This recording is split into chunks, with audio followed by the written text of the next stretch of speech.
Christians and Jews don't always speak the same language. We have the same God, but we don't necessarily speak the same language. And my raison d'etre as a rabbi is specifically to reach out to Christian communities, share the depths of the Torah with them. The word Torah, if you're not familiar, is what the Christian calls the Old Testament. Torah is much more than that, not only in terms of the body of it, in terms of what it consists of, but also in terms of the fact that it is for us a blueprint for life, a blueprint of creation. For the Christian, it tends to be stories. Some of them are ethical stories, and some of them are just crazy things that don't seem to have any applicability to life today. But the way the Jew looks at the same thing is completely different. One reason why is because the Christian traditionally has not had access to the depth for many reasons, a lot of it being censorship from the church in the early days of the Roman Church. So my mission, if you will, is to open that up for the Christian to enhance your own faith. Why? Why is that my goal? There was a revelation at Mount Sinai 3,337 years and 10 months ago.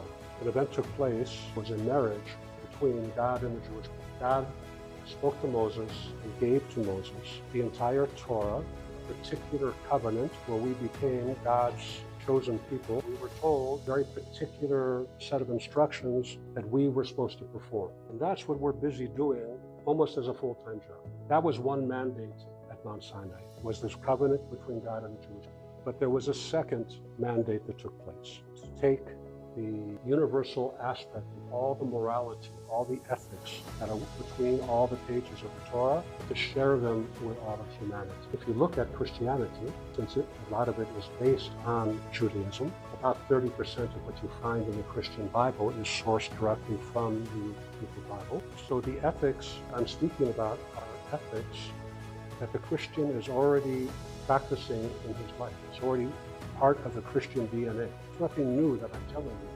Whereas the Jew was responsible for disseminating this wisdom, the Christian has taken this wisdom and supersized it and spread it with the rest of the world. As a result, today, for example, in the United States of America, you have a large percentage of the population that does not consider themselves Christian or Jewish or religious in any sense, and yet, when it comes to ethical and moral actions, they act ethically and morally.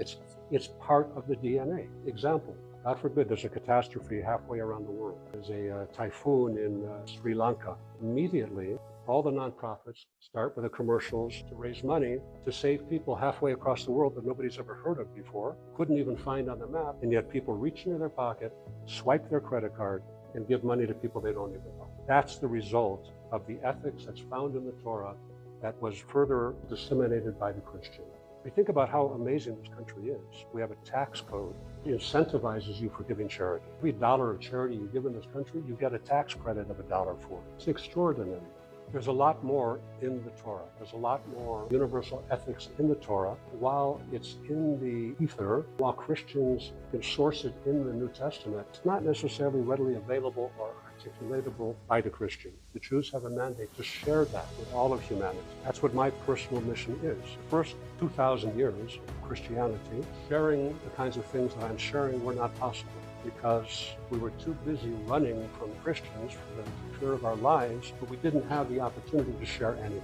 But something extraordinary happened within Christianity in the last 100 years. That's the advent of evangelism and a whole dispensationalist movement within Christianity. And amongst those who do not subscribe, the supersessionalists, there's also tolerance of Jews that is unprecedented.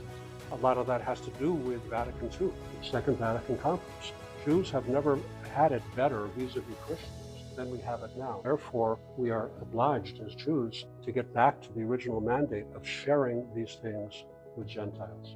The easiest place to start is with Christians, number one, because you're already believers, and number two, because you like Jews. We're not used to that.